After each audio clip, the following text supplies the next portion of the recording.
tal? Yo soy Jimena Cortés y les doy la bienvenida a nuestro programa Mujeres Pioneras, una huella, muchas historias.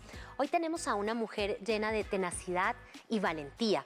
Ella es Diana Rivera, pionera por haber luchado para que se aprueben en Colombia las leyes antitabaco y leyes que velan por los derechos de los pacientes con diagnóstico de cáncer. Conozcamos su historia. Bienvenidos.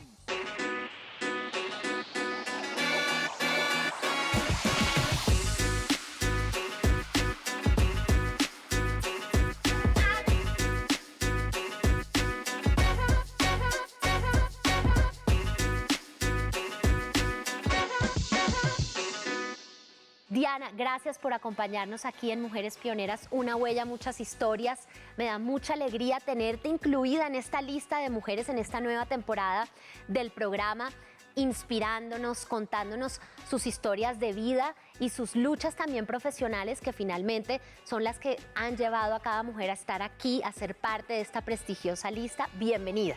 No, gracias a ti, a todo el equipo por la invitación. Yo sé que van a ser muchas más temporadas. Y bueno, ojalá podamos contar un poquito de lo que han sido algunas batallas que hemos dado y a dónde ha llevado eso. Por supuesto, yo quiero empezar con la pregunta de rigor. ¿Tú por qué eres pionera? Yo creo que yo soy pionera porque logré unir las ciencias de la salud con la ciencia política y gracias a ese trabajo logramos tener hoy una de las 5 leyes más importantes del mundo, que es la ley antitabaco, pero también otras que han ayudado a la población. La ley de atención en cáncer adulto, la ley de atención de cáncer infantil, un plan decenal para el control del cáncer y una cantidad de acciones que han permitido que cada día las personas puedan luchar por sus derechos a la salud. Naciste en Caldas, ¿algún suceso de la infancia que tú creas que te haya marcado desde pequeñita y te haya perfilado como esa mujer líder y esa mujer con esa visión tan grande que tienes? Yo creo que, pues obviamente los antepasados. Mi abuelo era político caldense, mi abuelo materno. Mi abuela materna era activista social. Entonces mi abuela materna, por ejemplo, fundó un primer asilo de ancianos que hoy cumple 50 años para viejitos que dejaban tirados en la puerta de su casa o que alguno que se murió después de unos aguaceros horribles, y unió un montón de señoras para que montaran un ancianato.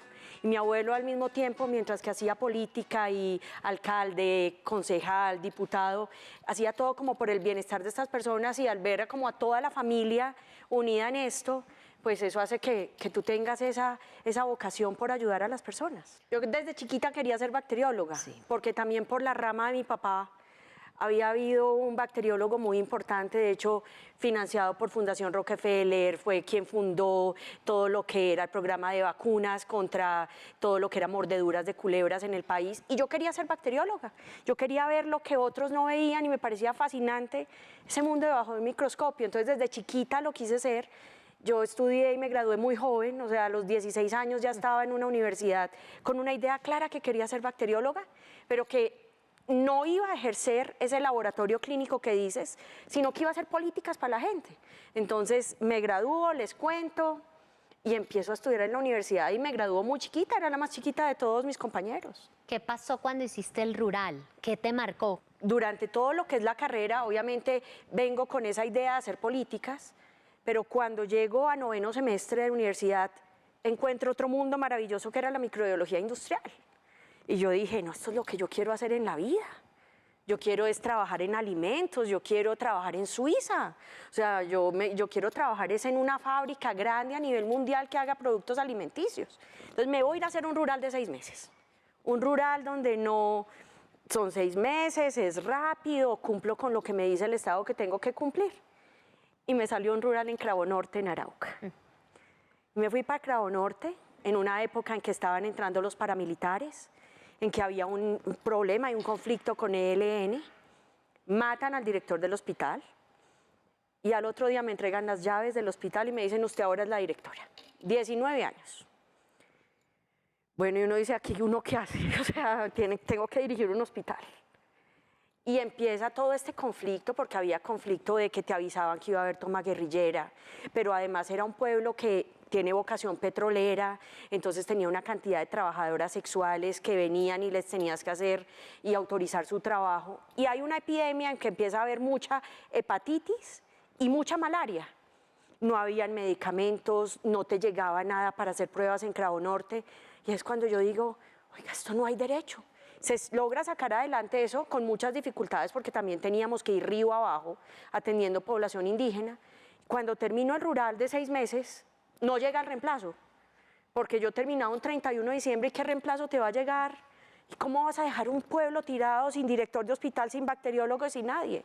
Entonces me quedé como hasta marzo y en marzo ya llego y le digo a mis papás, yo ya lo que quiero hacer es salud pública. Y estaban abriendo una maestría nacional, que era una maestría en infecciones y salud en el trópico. También otra anécdota, me entrevistan y me dicen, usted está como muy chiquita, ¿usted por qué no se va a trabajar y después viene a estudiar? Yo le digo, no, es que yo ya tengo clarísimo qué es lo que quiero hacer en la vida. Y empecé a hacer esta maestría, primero en infecciones y salud en el trópico. ¿Y qué pasó después? ¿En qué momento te empiezas a involucrar o a dar como el primer paso de lo que estás haciendo ahora? ¿Con quién te conectaste? ¿Cómo te llevó ahí la vida eso? Entonces yo estaba en la Nacional, terminé mi maestría en infecciones y salud en el trópico. Inicialmente mi tesis iba a ser de leishmaniasis, pero otra vez, no es lo que tú vayas planeando y que te programaste así. Llega a una clase el director de la Organización Panamericana de la Salud y empieza a hablar de algo que hasta el momento era muy raro y se llamaba Municipios Saludables por la Paz. Y nos cuenta que Colombia era pionera en eso. Entonces yo decido cambiar mi tesis de una cosa súper rara de trabajar leishmania a identificar qué factores favorecían o no la implementación de una estrategia de Municipio Saludable por la Paz en Colombia. Y eso me lleva a conocer Anza en Antioquia, Versalles en el Valle del Cauca, me lleva a conocer una comuna en el medio del conflicto armado en el Magdalena Medio. Y yo creo que ese juicio y esa vocación hace que el director de maestría me recomiende para trabajar un proyecto puntual en el Instituto Nacional de Salud. Entonces me voy para el Instituto Nacional de Salud a trabajar un proyecto que era diseñar el Programa Nacional de Control Social del Dengue y la Malaria. Y yo muy juiciosa, hice mi programa nacional, el plan, todo. Y un día entro a la oficina del jefe y veo cómo ese plan estaba sosteniendo una pantalla de un computador. Entonces dije, no, esto hay que aprender a saber gobernar. Y me fui a estudiar una maestría en Gobierno y Política Pública.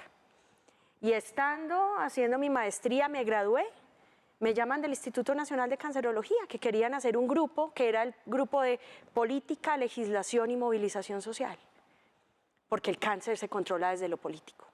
A ti toda la industria que hace estos factores que generan el cáncer, te dice que el cáncer se controla con educación. Pero realmente el cáncer se controla desde la política, cuando tú controlas el acceso de menores al tabaco, cuando controlas y pones unos controles a la exposición de mujeres a cámaras de bronceo, cuando le pones unos controles a los cultivadores y les dices que no pueden poner a señoras embarazadas a recoger flores echándoles un plaguicida encima. Entonces empiezo a dirigir ese grupo con una meta clara que me dijeron, usted tiene que sacar una ley antitabaco. Yo dije, ¿ahora cómo hago esto? Y empezamos a estructurar una línea de investigación que se llamaba Actuar Político y Cáncer. Sí. Una línea donde primero íbamos a mirar qué había pasado en todos esos intentos legislativos y por qué nunca habíamos sido exitosos. Y hicimos estudios de argumentación, estudios de lo que era la cadena productiva del tabaco. Pues encontramos una serie de hallazgos bien interesantes y mi grupo era formado por politólogos, literatos y era como un grupo muy raro dentro del instituto. O sea, un instituto que tenía en ese momento 80 años de historia y tú metes a un montón de gente rara que no utilizaba bata, de pelos de colores, una cantidad de cosas, de todos los perfiles y era muy raro.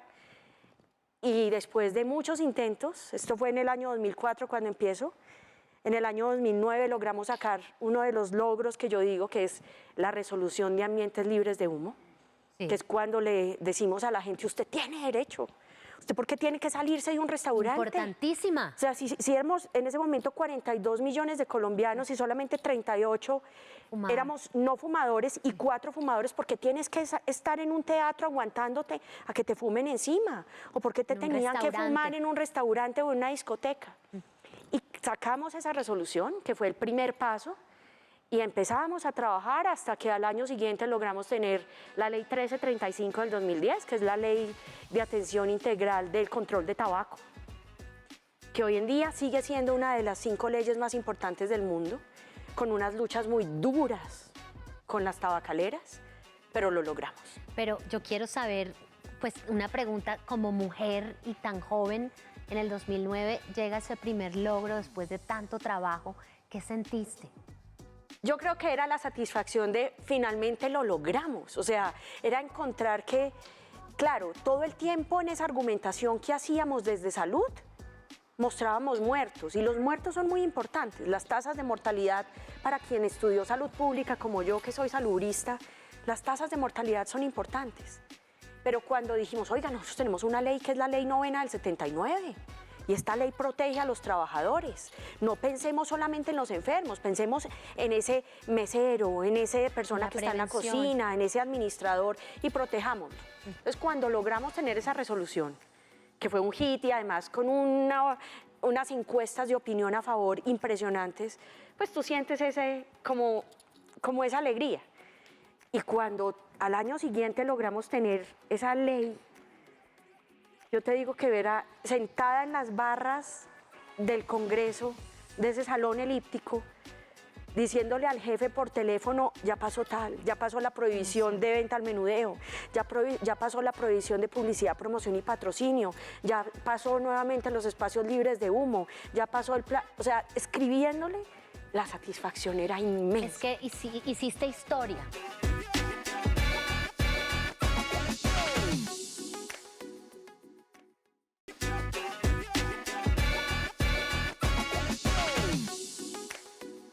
Hiciste historia, parte de una historia para los demás, trabajando para los demás, para la prevención. ¿En qué momento te involucras también con el tema de la Ley de Atención Integral de Cáncer Adulto y la Ley de Atención Integral de Cáncer Infantil? ¿Cómo saltas de uno a lo otro? Pues porque mi grupo era el de política, legislación y movilización social del Instituto Nacional de Cancerología. Okay. Entonces, listo, usted ya sacó su ley antitabaco, que hay que hacerle, sí, hay que hacer una cantidad de cosas, hay que hacer unos reglamentarios, hay que hacer unas cosas, tiene que seguir trabajando tabaco, pero hay otros temas. Entonces hay unos temas donde la oportunidad en la consulta no se da, donde las mujeres en ese momento de régimen subsidiado no tenían garantizada la mamografía.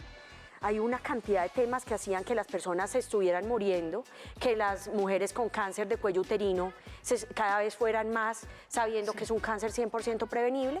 Entonces nos dedicamos a hacer una ley de atención de cáncer, apoyar a una iniciativa que había en el Congreso en su momento de una congresista que era Sandra Ceballos, que pues falleció por cáncer, y empezamos a trabajarle con ella. Y logramos una cantidad de cosas. Logramos cuando se aprobó pues, que las mujeres tuvieran todas acceso a la mamografía, que el país estuviera obligado a hacer unas guías de práctica clínica, o sea, una cantidad de acciones que tú sabes que si logras hacer en prevención y en detección temprana y en atención oportuna, vas a lograr disminuir las tasas. Y así fuimos avanzando en ley de atención de cáncer adulto, ley de atención de cáncer infantil, ley de cuidado paliativo. Luego logramos que hubiera en un articulito del Plan Nacional de Desarrollo que dijera que teníamos que tener un plan decenal para control del cáncer. Entonces, otra vez, estructure el plan. No solamente era un trabajo mío, obviamente era el trabajo de un montón de gente alrededor, pero convencidos de que era esto. Y empezamos a trabajar, estructurar ese plan decenal para el control del cáncer que fue también muy importante. ¿Qué nos ha dicho y qué nos muestra la evidencia en cáncer? Tú no puedes montar un hospital de 4º nivel en cualquier pueblo de este país, o sea, es imposible por los costos, por lo que implica la infraestructura, el talento humano.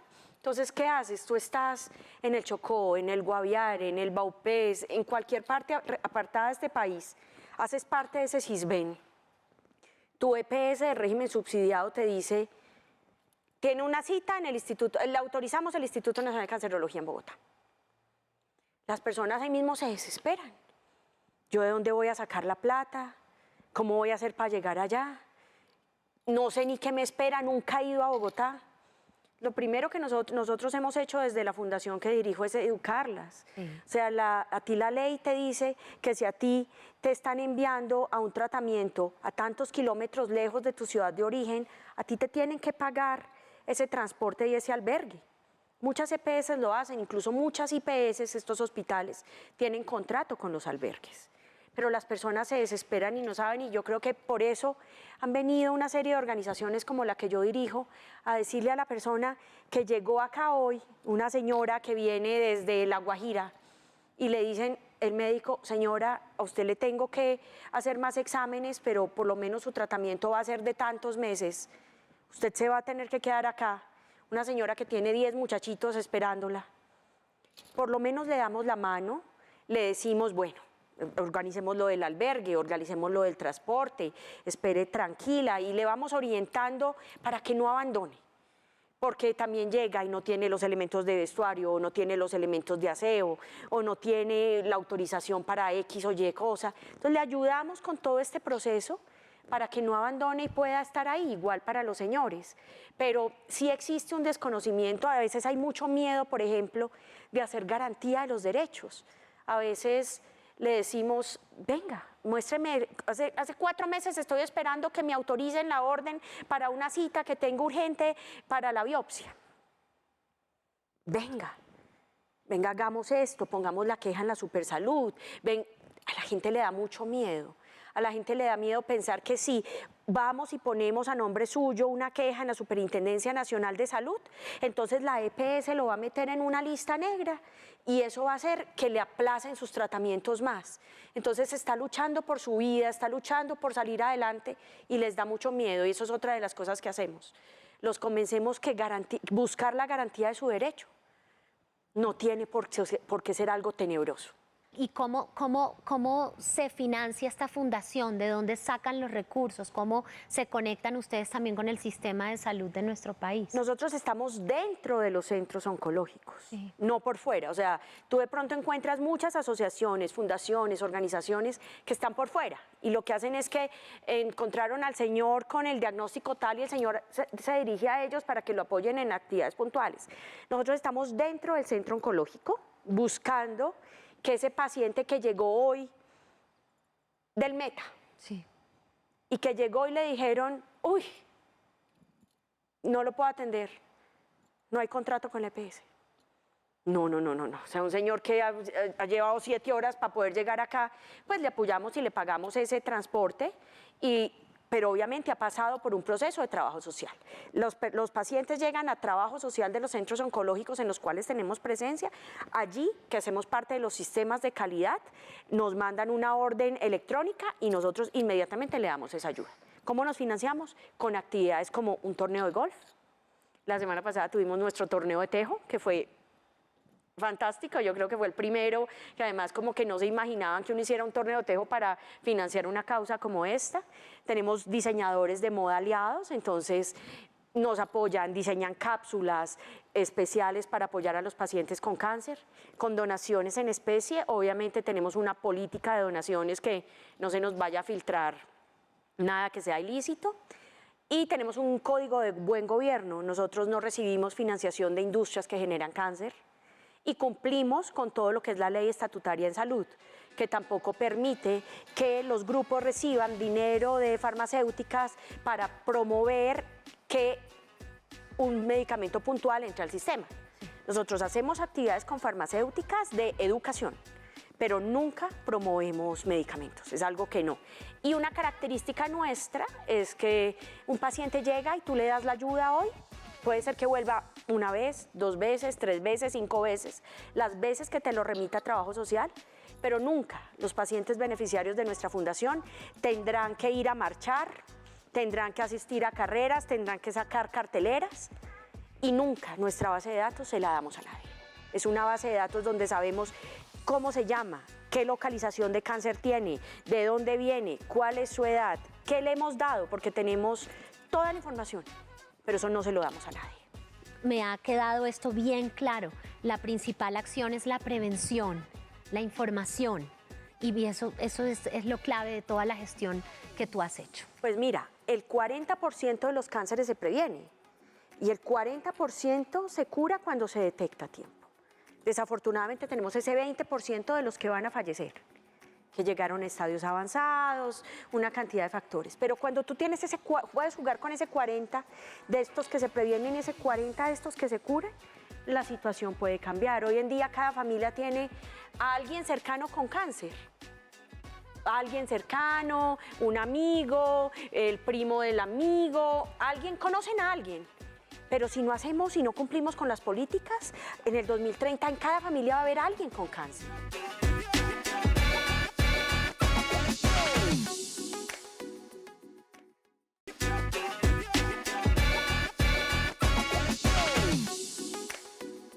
Quiero contarte que aquí en Mujeres Pioneras, una huella, muchas historias, también guardamos unos minutos del programa para hacer un homenaje a esas mujeres, así como tú, valientes, pero desde el comienzo de la historia, por las que nosotros estamos hoy aquí sentadas, tú y yo, porque ellas nos abrieron camino, porque tenían un sueño, tenían un objetivo, y esa berraquera que tienes tú, aquí las queremos resaltar también. Y no solo mujeres de Colombia, mujeres también del mundo, por eso las denominamos las pioneras en la historia.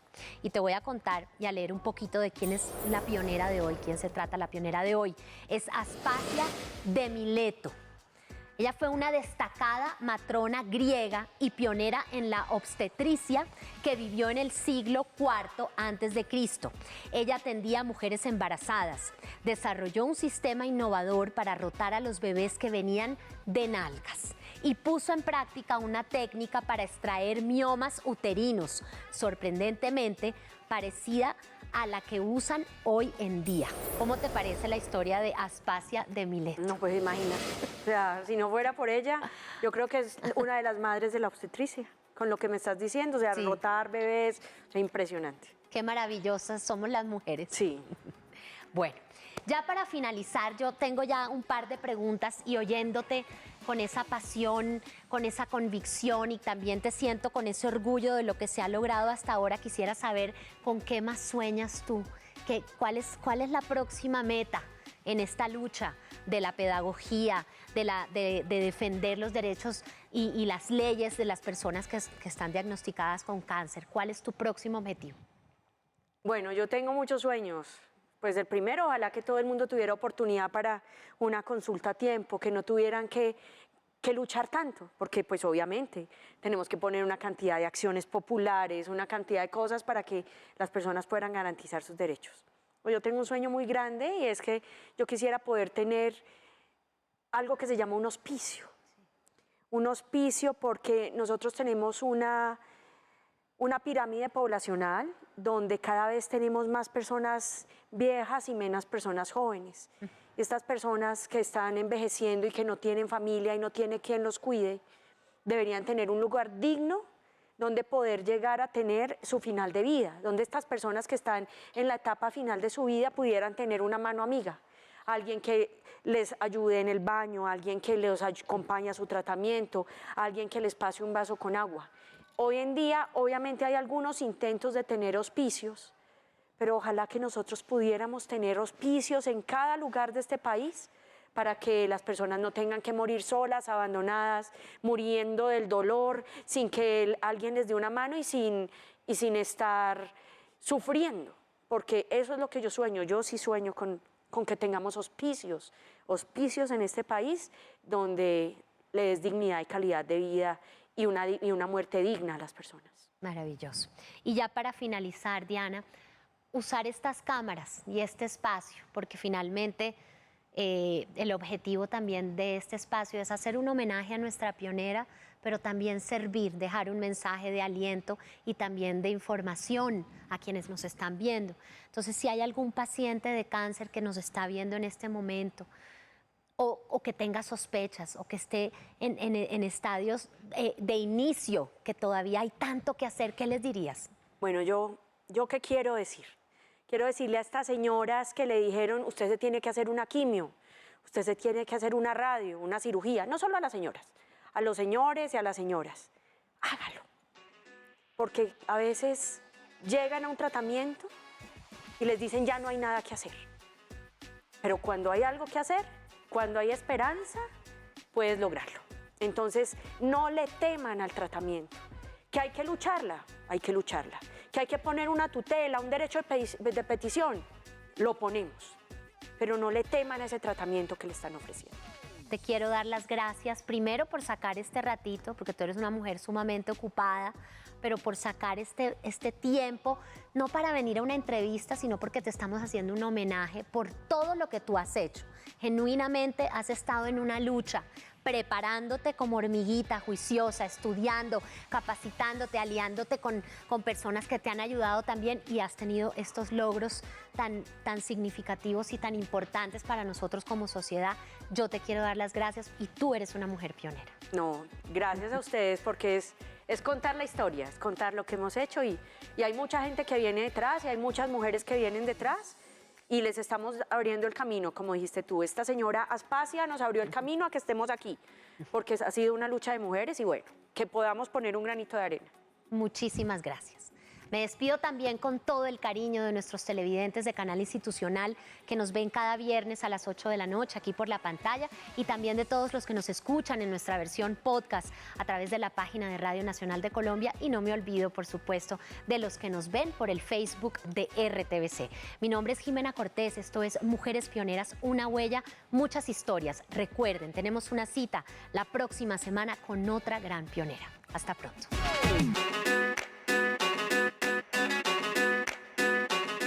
Hoy nos acompañó Diana Rivera, pionera porque es una mujer que de manera ardua y continua se ha dedicado a trabajar por las leyes antitabaco y las leyes que velan por los derechos de los pacientes con diagnóstico de cáncer.